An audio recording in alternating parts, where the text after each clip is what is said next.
जाने वफा तुझको क्या दे, दिल कह रहा है दुआ दे, सपने बुझे हैं अरमा धुआं है, मर मर के भी हम जिंदा यहाँ हैं।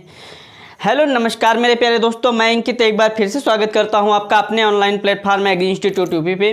दोस्तों उम्मीद करता हूं आप लोग अच्छे होंगे और आपकी पढ़ाई भी बहुत अच्छी चल रही होगी। बहुत ही इंपॉर्टेंट श्रृंखला हम लेकर के चल रहे हैं साइंस की। यहां से क्वेश्चंस पूछे जा रहे हैं यूपीपी, लेखपाल और एसएससी जीडी या और कोई भी एग्जाम्स की आप तैयारी कर रहे हैं, यूपी बोर्ड परीक्षाओं में भी हमारी क्लास से क्वेश्चन पूछे जाएंगे। हमारी क्लास अगर आपको बहुत अच्छी लगे तो आप लोग शेयर करिएगा और सब्सक्राइब करिएगा चैनल को। अगर बहुत अच्छी ना लगे तो डिसलाइक भी कर सकते हो। चलो मैं आज पहले क्वेश्चंस की बात कर रहा हूं। आज हम पढ़ाएंगे श्वसन तंत्र से बनने वाले सभी इंपॉर्टेंट क्वेश्चन। इससे पहले पाचन तंत्र और भी इससे पहले हम कई क्वेश्चंस, कई चैप्टर्स डिस्कस कर चुके हैं। उसकी लिंक आपको डिस्क्रिप्शन बॉक्स में मिल जाएगी, जाके देख सकते हो आप लोग। कहते हैं कि यूं ही नहीं मिलती मंजिल राही को, एक जुनून सा दिल में जगाना होता है। पूछा चिड़िया से कैसे बनता है घोंसला, तो बोली भरना पड़ता है उड़ान बार बार, और तिनका तिनका उठाना होता है, तिनका तिनका उठाना होता है। तो दोस्तों ये क्वेश्चन रहा, आपसे पूछ रहा है कि श्वसन कितने प्रकार का होता है। ऑप्शंस दे रखे हैं 2 प्रकार का, 3 प्रकार का, 4 प्रकार का या कि 5 प्रकार का। तो इसकी मैं बात करता हूं, श्वसन कितने प्रकार का होता है प्यारे बच्चों।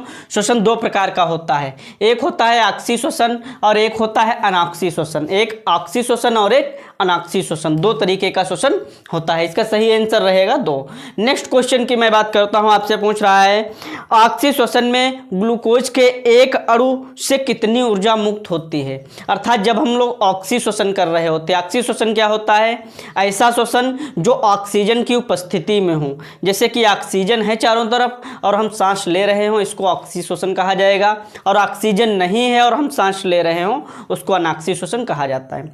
तो वही क्वेश्चन आपसे पूछ रहा है कि ऑक्सी श्वसन में ग्लूकोज के एक अणु से कितनी ऊर्जा निकलती है। यहाँ पे ऑप्शन दे रखा है 673 किलो कैलोरी या कि 773 किलो कैलोरी या कि 676 किलो कैलोरी या इनमें से कोई नहीं। तो इसका सही आंसर क्या रहने वाला है प्यारे बच्चों, क्या रहने वाला है। इसका सही आंसर रहने वाला है 673 किलो कैलोरी मुक्त होती है जब हम लोग ऑक्सी श्वसन कर रहे होते हैं, ऑक्सीजन से सांस ले रहे होते हैं। उम्मीद करता हूँ ये भी समझ में आया होगा। 3 नंबर क्वेश्चन की तरफ हम बढ़ते हैं। श्वसन तंत्र से बनने वाले सब इंपॉर्टेंट क्वेश्चन है, बहुत ही पूछे जाते हैं। देखो पूछ रहा है आपसे दूध में कौन सी शर्करा पाई जाती है। तो हम लोग जब दूध खाते पीते हैं तो उसमें कौन सी शर्करा पाई जा रही होगी, अर्थात मिठास पाई जाती है उसका या प्रोटीन पाई जाती है, उसका क्या नाम होता है। यहाँ पे ऑप्शन दे रखा है आपसे फ्रक्टोज पाई जाती है या कि लैक्टोज पाई जाती है या माल्टोज पाई जाती है या ये सभी। तो अगर मैं इसकी बात करता हूँ प्यारे दोस्तों, तो इसमें देखो जो फ्रक्टोज आपका दे रखा है ये काहे में पाई जाती है, फलों में। फ्रक्टोज किस में पाई जाती है, फलों में। और लैक्टोज दूध में पाई जाती है, इसका सही आंसर रहेगा लैक्टोज। और जो आपका ये दिया गया है नीचे माल्टोज, ये काहे में पाया जाता है, ये अनाजों में पाया जाता है। आपसे पूछ देता है ये वाला क्वेश्चन कि अनाजों में कौन सी शर्करा पाई जाती है। याद कर लेना माल्टोज। फलों में कौन सी शर्करा पाई जाती है, फा से फ्रक्टोज, फा से फल। देखो फल में फा रहा है, फ्रक्टोज में भी फा रहा है। ठीक, तो उम्मीद करता हूं ये भी समझ में आया होगा। नेक्स्ट क्वेश्चन की तरफ हम बढ़ते हैं। देखो नेक्स्ट क्वेश्चन आपसे क्या कह रहा है। नेक्स्ट क्वेश्चन आपसे कह रहा है 4 नंबर, कह रहा है मांसपेशियों में थकान का कारण क्या होता है। प्यारे बच्चों हम लोग काम करते हैं और थक जाते हैं, हमें थकान महसूस होने लगती है। इसका कारण क्या होता है, कभी सोचा है कि हम क्यों थक जाते हैं, इसका कारण क्या होता है। ऑप्शंस दिए गए हैं। पहला ऑप्शन है मांसपेशियों में ग्लूकोज जम जाता है या कि कार्बन डाइऑक्साइड जम जाती है या कि लैक्टिक एसिड जम जाता है या कि ऑक्सीजन। तो मैं अगर इसमें बात करता हूं तो देखो, जब हम लोग दौड़ रहे होते हैं, क्या कर रहे होते हैं प्यारे बच्चों, दौड़ रहे होते हैं, तो उस समय हम सांस बहुत जल्दी जल्दी ले रहे होते हैं, वहाँ पे अनाक्सी श्वसन होने लगता है, क्योंकि ऑक्सीजन इतनी ज़्यादा उपलब्ध नहीं होती है वहाँ पे। और जब ऑक्सीजन उपलब्ध नहीं होती है और हम सांस ले रहे होते हैं तो उसे अनाक्सी श्वसन कहते हैं। और अनाक्सी श्वसन जब हो रहा होता है तो मांसपेशियों में जो ग्लूकोज होता है ये लैक्टिक एसिड में बदल जाता है। क्योंकि लैक्टिक एसिड में क्यों बदल गया, क्योंकि ऑक्सीजन नहीं मिल पा रही है, तो इसकी वजह से यहाँ पे क्या हो जाता है, लैक्टिक एसिड मांसपेशियों में जम जाता है। और हम लोग जब दौड़ते हैं या कोई कठिन काम करते हैं या कोई ऐसा काम करते हैं, हाँफने लगते हैं।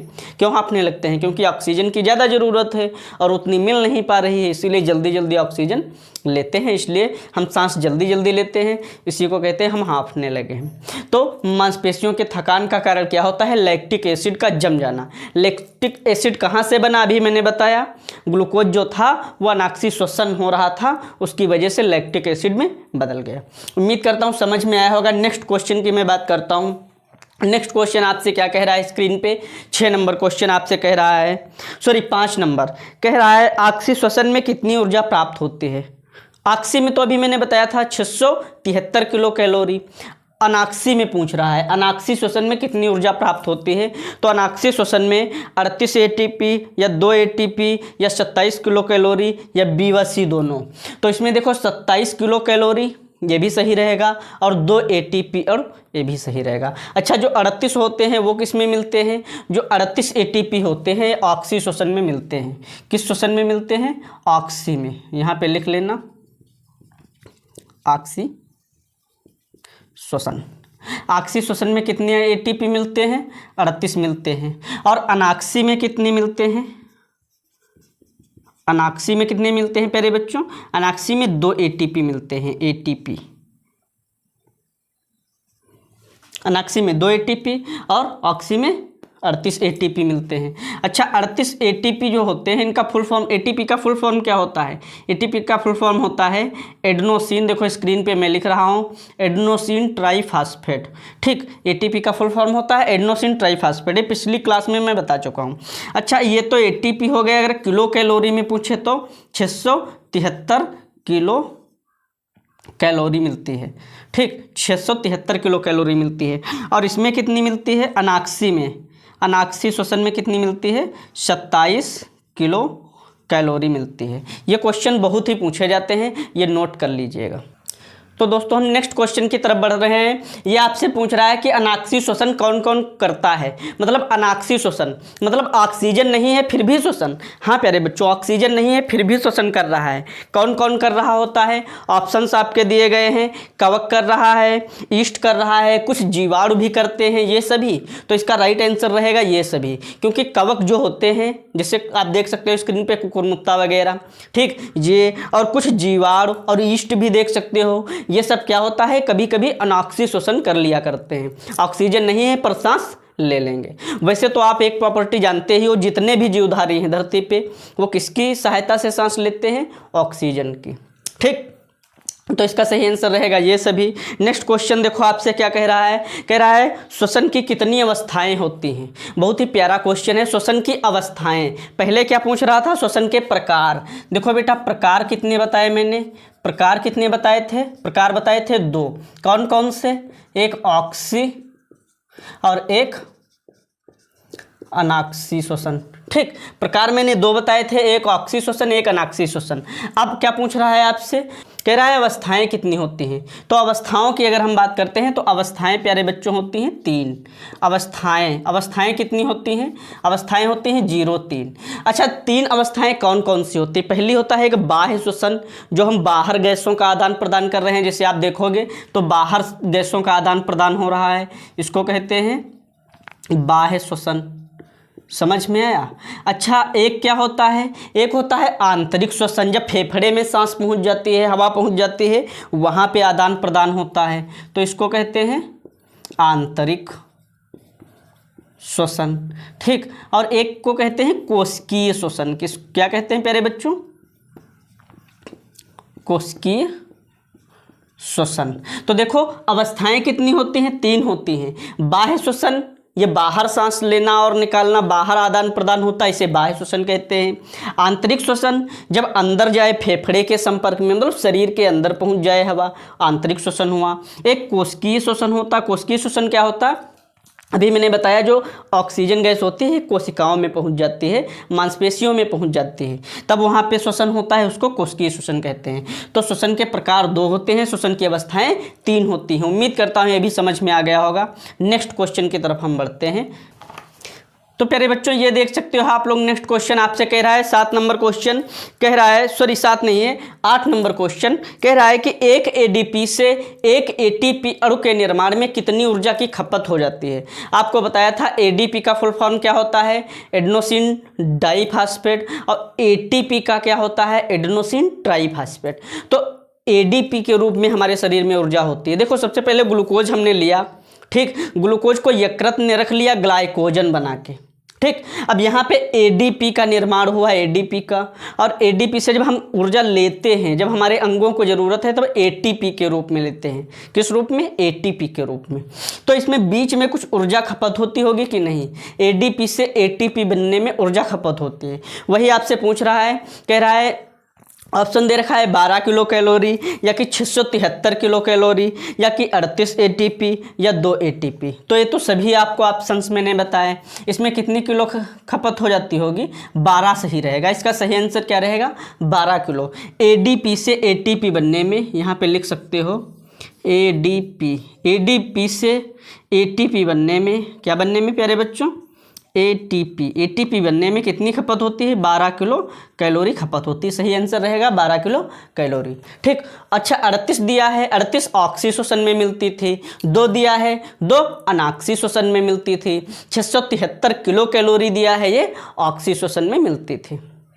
उम्मीद करता हूँ समझ में आ गया होगा। नेक्स्ट क्वेश्चन आप देख सकते हो, आपसे कह रहा है 9 नंबर क्वेश्चन कह रहा है पादपों में श्वसन कैसे होता है। अब पेड़ पौधों में श्वसन पूछ रहा है, बताओ पादपों में श्वसन कैसे हो रहा होगा, किस तरीके से होता होगा, या किस भाग से होता है? स्टोमेटा से, या जड़ से, या तना से, या पत्तियों से? तो इसका सही आंसर रहेगा प्यारे बच्चों स्टोमेटा। देखो, स्टोमेटा से तो श्वसन होता ही है। जड़, तना, पत्ती ये भी सही है, क्योंकि जहाँ पे जड़, तना, पत्ती हरे भाग होते हैं वहाँ पे स्टोमेटा पाए जाते हैं, मतलब पत्तियों में पाए जाने वाले छिद्र उन्हीं से श्वसन होता है, ठीक। तो उम्मीद करता हूँ ये भी समझ में आ गया। अच्छा बताइए, पेड़ पौधे जो होते हैं ऑक्सी श्वसन करते हैं या अनाक्सी श्वसन? ये आप लोग होमवर्क करके हमको दिखाना कि पेड़ पौधे जो होते हैं ये ऑक्सी श्वसन करते हैं या अनाक्सी श्वसन, पेड़ पौधे वाला करके दिखाइएगा हमें, ठीक। कमेंट में इसका आंसर आप लोग देना हमें। देखो, नेक्स्ट क्वेश्चन की तरफ मैं बढ़ता हूँ। नेक्स्ट क्वेश्चन ये रहा, आपसे क्या कह रहा है, मछली में श्वसन प्रक्रिया किस अंग से होती है? बहुत ही प्यारा क्वेश्चन है। मछली में श्वसन प्रक्रिया कैसे होती होगी? आपका ऑप्शंस दे रखा है, पहला त्वचा से होती है, या क्लोम से होती है, या फेफड़े से, या पुष्ट फेफड़े से। ये यहाँ पे मैं लिख लेता हूँ। देखो,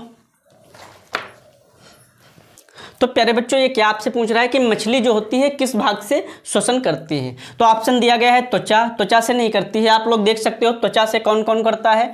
त्वचा से करने वाला मेढक और केचुआ होता है। मेढक और केचुआ जो होता है त्वचा से सांस लेता है। क्या? त्वचा से? हाँ भैया। जब जमीन के अंदर होता है, आप देख सकते हो, जब जमीन के अंदर दबा हुआ होता है तो त्वचा से सांस लिया करता है जमीन के अंदर, और जब बारिश होती है तो ऊपर आ जाता है, तब काहे से लेता होगा? तब फेफड़े से लेता होगा।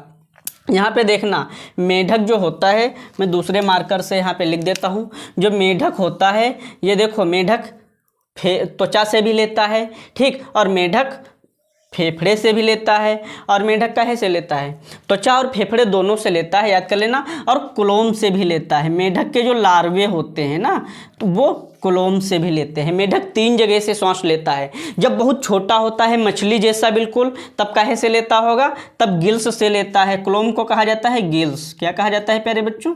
गिल्स। देख सकते हो, जब बहुत छोटा बच्चा था तब काहे से ले रहा था? गिल्स से ले रहा था। और मछलियाँ तो हमेशा गिल्स से लेती ही है, गलफड़े से, ठीक। और जब बड़ा हुआ ठीक, जब बड़ा हो जाता है तो फेफड़े से लेता है सांस और फेफड़े से लेने लगता है, और जब बारिश नहीं होती ज़मीन के अंदर चला जाता है तब काहे से लेता है, तब त्वचा से लेता है। काहे से, स्किन से लेता है प्यारे बच्चों। ठीक, त्वचा से लेता है। काहे से लेता है, त्वचा से। अच्छा, अगर बात की जाए पुष्ट फेफड़े से कौन लेता है, तो यहाँ पे ऑप्शंस दे रखा है पुष्ट फेफड़े, देख लेना, पुष्ट फेफड़े। पुष्ट फेफड़े से कौन लेता है, पुस्तक तरीके के फेफड़े होते हैं, मकड़ी लेती है और बिच्छू लेता है। कौन कौन प्यारे बच्चों, मकड़ी और बिच्छू, ये पुस्तक वाले फेफड़े से लेते हैं। और फेफड़े से कौन लेता है, सभी जीवधारी लेते हैं, बड़े बड़े जो जीवधारी हैं, मनुष्य, पशु, पक्षी, ठीक, ये लोग फेफड़े से लेते हैं। यहाँ पे देख लेना फेफड़े से कौन लेता है। और यहाँ पे देख लेना गिल्स से कौन लेता है, गिल्स से छोटे लार्वे लेते हैं, इसके अंडे जो होते हैं, मतलब कहा जाता है मेढक के लार्वे, वो लेते हैं गिल्स से, क्योंकि वो मछली के जैसे ही होते हैं। और त्वचा से कौन लेता है, मेढक लेता है, केंचुआ लेता है। उम्मीद करता हूँ ये समझ में आया होगा। चलो प्यारे बच्चों, तो नेक्स्ट क्वेश्चन की हम बात करते हैं। ये रहा नेक्स्ट क्वेश्चन, आपसे क्या कह रहा है, देख लीजिए। कह रहा है श्वसन नली जो होती है उसकी लंबाई कितनी होती है, मतलब श्वास नली, श्वास नली जो होती है, आप लोग देख सकते हो श्वास नली, इसकी लंबाई कितनी होती होगी, इसकी लंबाई कितनी होती है। ऑप्शन दिया गया है 20 से 25 सेंटीमीटर, या 10 से 12 सेंटीमीटर, या 7 से 9 मीटर, या इनमें से कोई नहीं। तो देखो 20 से 25 अगर मैं बताऊं तो मैंने बताया था आपको ग्रसिका, ये किसकी लंबाई होती है, 20 से 25 सेंटीमीटर ग्रसिका की होती है। ठीक, और ऑप्शंस आपके दे रखे हैं 10 से 12 सेंटीमीटर, तो इसका सही आंसर रहेगा 10 से 12 सेंटीमीटर। और जो 7 से 9 मीटर दे रखा है ये कौन होता है, ये आहार नाल। कौन होता है, आहार नाल। आहार नाल कितना होता है, 7 से 9 मीटर। उम्मीद करता हूँ समझ में आया होगा। देखो नेक्स्ट क्वेश्चन की तरफ हम बढ़ते हैं। ये रहा नेक्स्ट क्वेश्चन, आपसे क्या कह रहा है, नेक्स्ट क्वेश्चन आपसे कह रहा है कि फेफड़ा जो होता है उस पर जो झिल्ली चढ़ी होती है, देख सकते हो आप लोग फेफड़े पे चढ़ी हुई झिल्ली, तो इसका नाम क्या होता है, इसे हम लोग किस नाम से जानते हैं। ऑप्शंस पहला दे रखा है पेरिकार्डियल मेम्ब्रेन, या कि 2 नंबर फुफ्फुसा वरण इसे कहते हैं, ठीक, या फिर प्लूरल मेम्ब्रेन कहते हैं, या कि सी नंबर नेफ्रॉन कहते हैं, या कि डी इनमें से कोई नहीं। तो देखो जब मैं इसकी बात करता हूँ प्यारे बच्चों, ये फेफड़े जो होते हैं इन पे जो झिल्ली चढ़ी होती है इसको फुफ्फुसा वरण कहते हैं। इसका सही आंसर रहेगा फुफ्फुसा वरण। तो अच्छा, जो कार्डियक मेम्ब्रेन है ये किस पे होगी, ये हृदय पे होती है। किस पे होती है प्यारे बच्चों, हृदय। आपसे यहाँ से पूछा जाता है, क्वेश्चन इंपॉर्टेंट है, आप लोग लिख लेना। हृदय पे चढ़ी हुई झिल्ली को क्या कहते हैं, कार्डियक कहते हैं, कार्डियक मेम्ब्रेन। और प्लूरल मेम्ब्रेन किसको कहते हैं, फेफड़े की झिल्ली को। अच्छा, नेफ्रॉन क्या होता है, नेफ्रॉन होता है वृक्क की इकाई कह देना। वृक्क की इकाई का मतलब होता है नेफ्रॉन जो होते हैं ये वृक्क जो होता है नेफ्रॉन से मिलके बना होता है। तो जो वृक्क होता है इसकी क्रियात्मक और संरचनात्मक इकाई क्या होती है, नेफ्रॉन होती है वृक्क की। ठीक, और यहीं पे न्यूरॉन लिखा गया है, नहीं लिखा है तो लिख लेना आप लोग। न्यूरॉन जो होता है प्यारे बच्चों, ये न्यूरॉन जो होता है ये मस्तिष्क का इकाई होती, मस्तिष्क की इकाई होती है। न्यूरॉन कहाँ पे पाए जाते हैं, यहाँ पे लिखा हुआ है, देखो न्यूरॉन कहाँ पे पाया जाता है, मानव मस्तिष्क में न्यूरॉन पाया जाता है। वृक्क की इकाई नेफ्रॉन होती है, हृदय पे कार्डियक मेम्ब्रेन होती है। उम्मीद करता हूँ समझ में आया होगा। मैं नेक्स्ट क्वेश्चन की तरफ बढ़ता हूँ। ये रहा नेक्स्ट क्वेश्चन, देख सकते हो आप लोग।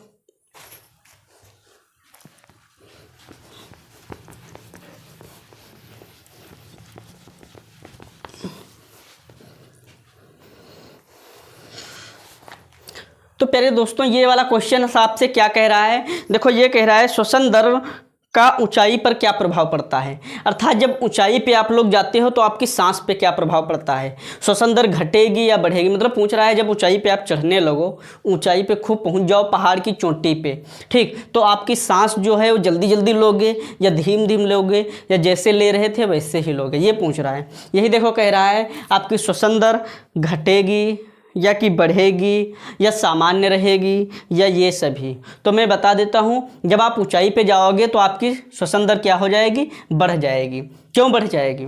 बढ़ इसलिए जाती है क्योंकि जब आप लोग ऊंचाई पे चले जाते हो तो वहाँ पे ऑक्सीजन का अभाव होता है और हमें ऑक्सीजन चाहिए होती है, तो हम जल्दी जल्दी सांस लेते हैं ताकि जल्दी जल्दी हवा जाए, तो ज़्यादा ऑक्सीजन जाए हमारे शरीर में। ठीक, इसलिए हमारी श्वसन दर बढ़ जाती है पहाड़ों पे जाने पे।